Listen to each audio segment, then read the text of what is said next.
नमस्कार दोस्तों, आप सभी का स्वागत है मेरे चैनल कहानियों की दुनिया में। मैं आकांक्षा भार्गव आज आप सभी के समक्ष लेकर आई हूँ चंदा मामा मई 2009 में प्रकाशित कहानी निरंकुश शासक। अगर आपको ये कहानी पसंद आए तो आप मेरी कहानी को लाइक करें, चैनल को सब्सक्राइब करें, शेयर करें और बेल आइकन को प्रेस करें, जिससे कि मेरे जो नए वीडियोज़ हैं आपको तुरंत मिल जाया करेंगे। तो आइए सुनते हैं कहानी निरंकुश शासक। धन का पक्का विक्रमार्क पुनः पेड़ के पास गया। पेड़ पर से शव को उतारकर उसे अपने कंधे पर डाल लिया और शमशान की ओर बढ़ता हुआ जाने लगा। तब शव के अंदर के बेताल ने कहा, राजन, किस दुष्ट को कठोर दंड देने का निर्णय लेकर इस आधी रात को निकल पड़े, किंतु जब दंड देने का समय आ जाए तब इसी निर्णय पर डटे रहोगे या अपने निर्णय से मुकर जाओगे? क्या जिसने तुम्हारे अधिकारों को अपने हाथ में लिया और असंबद्ध फैसले सुनाकर तुम्हें और तुम्हारे शासन को धिक्कारा, उस दुष्ट को दंड देने निकल पड़े हो? मैं एक शासक को जानता हूँ जिसने उस दुष्ट को पहचाना पर उसे दंड दिए बिना हट गया। ऐसे विषयों में तुम सावधान रहो। इसके लिए ऐसे एक राजा की कहानी सुनाने जा रहा हूँ। शांत होकर कहानी ध्यान से सुनो। फिर बेताल उस राजा को कहानी यूँ सुनाने लगा। वज्रगिरी का राजा राजशेखर निरंकुश राजा था।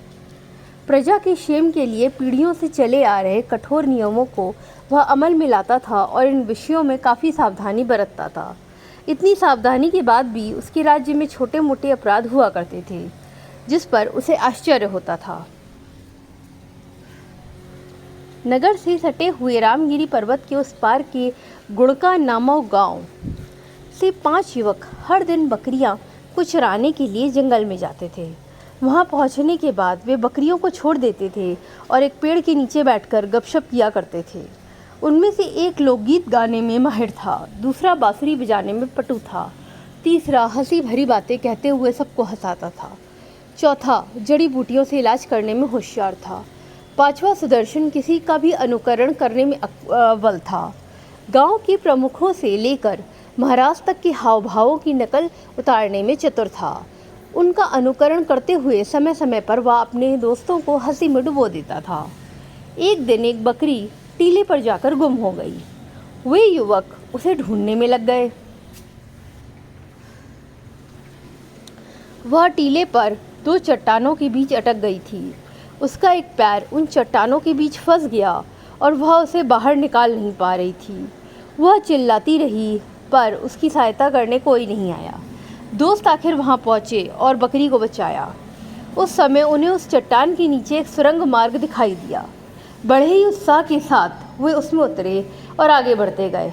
विपत्ति के समय राज परिवार के लोग उस मार्ग से बाहर आ सके, इसलिए बनाया गया यह गुप्त मार्ग था। राजा शयन कक्ष में नहीं थे, पर वहां उनकी तस्वीरें देखकर 5 दोस्त चकित रह गए। उस तस्वीर को देखकर उन्हें लगा कि मानो सुदर्शन को राजा का वेश पहनाया गया हो। चुपचाप वे उसी मार्ग से बाहर आ गए, पर उन 5 ने यह रहस्य किसी और को नहीं बताया। वे आपस में इस बात को लेकर चर्चा करने लगे। तब सुदर्शन ने अपने मन की बात कहते हुए दोस्तों से कहा, एक दिन के लिए ही सही, मैं राजा बनना चाहता हूँ। उसकी बात सुनकर दोस्त आश्चर्य में डूब गए। फिर भी सुदर्शन के समय बोध अकलमंदी पर उन्हें पूरा विश्वास था, इसलिए उन्होंने सुदर्शन की बात मान ली। इसके बाद एक दिन आधी रात को गुप्त मार्ग से होते हुए महाराज के शयन कक्ष में पहुँचे। राजा उस समय सो रहे थे। उन्होंने राजा की नाक पर धत्तों का रस डाला, जिससे राजा जाग ना सके। उन्होंने राजा को बगल के कक्ष में सुला दिया। फिर सुदर्शन ने राजा के कपड़े पहन लिए, उनके आभूषणों से अपने आप को सजाया और राजा के पलंग पर लेट गया। 4 दोस्त लौट आए। महाराज के वेश में तैयार सुदर्शन सवेरे दरबार में गया और सिंहासन पर बैठ गया। अनुकरण में वह प्रतिभावान था, इसलिए उस पर किसी को संदेह नहीं हुआ। थोड़ी देर के बाद सैनिक, धनिक, व्यापारी, कूर्मावतार तथा उसके घर में चोरी करते हुए पकड़े गए शंकर को दरबार में लाए। राजा ने शंकर से पूछा, तुमने चोरी की? हाँ प्रभु, शंकर ने अपने अपराध को मानते हुए कहा। क्या जानते हो, चोरी करने के अपराध में क्या दंड दिया जाता है? राजा ने पूछा।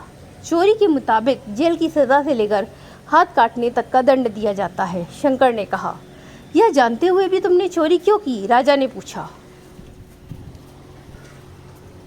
1 हफ्ते से लेकर मजदूरी का काम नहीं मिला, बच्चों और पत्नी की भूख मुझसे देखी नहीं गई, इसलिए मैं चोरी करने पर तुल गया, शंकर ने कहा। इसने चोरी ही नहीं की, बल्कि इसका कारण बताते हुए अपनी रक्षा करना चाहता है, इसलिए इसे कठोर दंड मिलना चाहिए।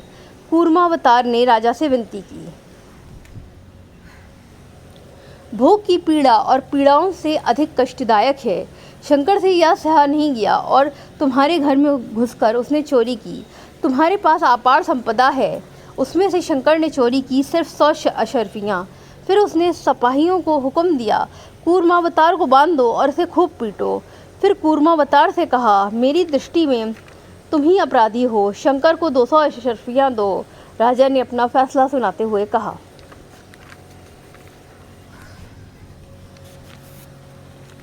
मंत्री कुछ कहने के लिए उठने ही वाला था कि राजा ने हाथ उठाते हुए कहा, यह मेरा अंतिम फैसला है, उसे अमल में लाना ही आपका कर्तव्य है। इसके बाद अशरफी लाल नामक ब्याज के व्यापारी और लच्छू नामक एक गरीब किसान को दरबार में सैनिक लाए। लच्छू ने अशरफी लाल से 100 अशरफियाँ ब्याज पर कर्ज ली थी। यह रकम अब ब्याज सहित 300 अशरफियाँ हुई थीं। मियाद पूरी हो गई, पर लच्छू ने वह रकम नहीं लौटाई। यह उस पर लगाया गया अभियोग था। पूरी जानकारी पाने के बाद राजा ने कहा, लच्छू ने पूरी रकम नहीं लौटाई, इसका एक कारण यह भी है कि वह दिन रात मजदूरी करता है, फिर भी उसकी स्थिति दयनीय है। पेट भर खाने और परिवार को खिलाने की उसमें शक्ति नहीं रही, पर ब्याज का व्यापार करके तुमने बहुत बड़ी संपदा कमाई। इसके लिए तुमने कोई मेहनत नहीं की। मेहनत करने वालों को लूटने की विद्या तुम भली भांति जानते हो। तुरंत लच्छू के ऋण पत्र को फाड़ दो, नहीं तो मैं तुम्हें जेल भेजूंगा, राजा ने अशरफी लाल से कहा। इसके बाद सिपाही बसव नामक वैद्य और मंगा नामक विधवा को दरबार में लाए। पति की चिकित्सा करके उसे चंगा करने का आश्वासन देके बसव ने मंगा से 500 अशर्फियाँ लीं। चिकित्सा करने में वह असफल हो गया और फलस्वरूप मंगा का पति मर गया। फिर भी बसव जोर देता रहा कि जितनी रकम देने का उसने वादा किया, उसे वह रकम मिलनी ही चाहिए। न्याय स्थान में यही बताने के लिए उसने मंगा के विरुद्ध शिकायत पेश की।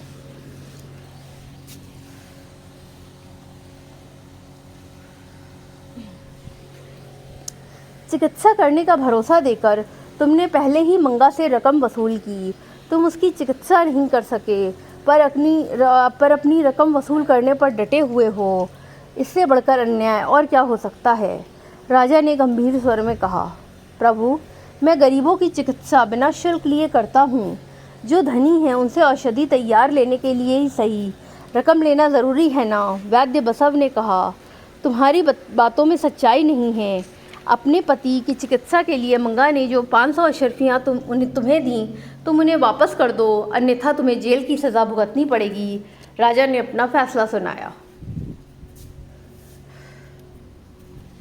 उस दिन का कार्यक्रम पूरा हुआ। अंतःपुर से लौटा सुदर्शन इस बात पर बेहद खुश हुआ कि उसकी इच्छा यूँ पूरी हो गई। राजा की पोशाक उतार दी और जिस सुरंग मार्ग से वह आया था, उसी मार्ग से होते हुए बाहर आ गया और अपने मित्रों से मिला। दूसरे दिन सवेरे राजा राजशेखर की आंखें खुली। उसकी समझ में नहीं आ रहा था कि आखिर हुआ क्या है। दिन भर वह सोता क्यों रह गया। मंत्री से मिलने के बाद उन्हें यह मालूम हो गया कि किसी ने उनकी नकल उतारी और सिंहासन पर आसीन होकर अपना निर्णय दिया। वह क्रोधित हो गया। उसने निर्णय कर लिया कि उस दुष्ट को पकड़ के रहूँगा और उसका सिर काट दूंगा। मंत्री को कहा कि यह विषय पोशीदा रखा जाए।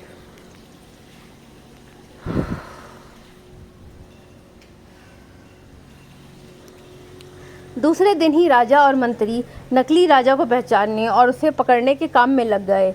वे बहरूपिया बनकर उसे ढूंढने लगे। रास्ते में गांव के प्रमुख इसी विषय पर चर्चा कर रहे थे कि राजा का फैसला कितना प्रशंसनीय है। राजा में इतना बड़ा परिवर्तन हुआ, इस पर उन्हें आनंद हो रहा था। उन्हें वे स्त्रियां भी दिखाई पड़ीं जो ग्राम देवी से प्रार्थना कर रही थी कि राजा कुशल रहे और उनका स्वभाव ऐसा ही बना रहे। 2 दिनों के बाद जंगल में वे 5 दोस्त दिखाई दिए जो आपस में बातें कर रहे थे। उनमें से एक युवक राजा की तरह ही बैठा हुआ था और फैसले सुना रहा था। अब राजा जान गया कि इनमें से किसने राजा की भूमिका निभाई। राजा ध्यानपूर्वक उसे देखते रहे और मुस्कुरा पड़े। उन्हें लगा कि ऐसे व्यक्ति का अभिनंदन करना चाहिए, न कि उसे दंड देना चाहिए। चुपचाप राजा वहाँ से खिसक गए। बेताल ने यह कहानी सुनाई और कहा, राजन, बकरियों को चराने वाला अनाम का एक चरवाहा राजा के शयन कक्ष में पहुंचा। उसका वेश धारण किया, उसके सिंहासन पर बैठ के न्याय निर्णय किया। क्या ये सब दंडनीय कार्य नहीं है? राजा को चाहिए था कि वह उस बदमाश को कठोर से कठोर दंड दे। यह सब होते हुए भी, उस व्यक्ति को पहचानने के बाद भी उसे दंड न देना क्या राजा की कमजोरी नहीं?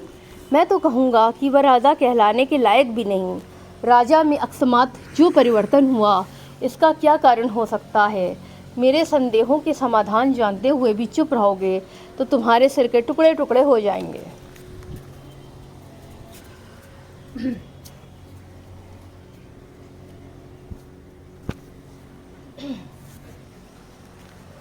विक्रमार्क ने कहा, सुदर्शन की यह बड़ी ही इच्छा थी कि एक दिन के लिए ही सही राजा बनूं। यह मौका उसे अचानक मिल गया। इसके लिए उसके परिणामों की परवाह किए बिना उसने राजा बनकर अपने न्याय निर्णय सुनाए। यह निसंदेह उसका दुस्साहस ही कहा जा सकता है, किंतु राज्य अधिकार प्राप्त करने की उसमें कोई इच्छा नहीं थी।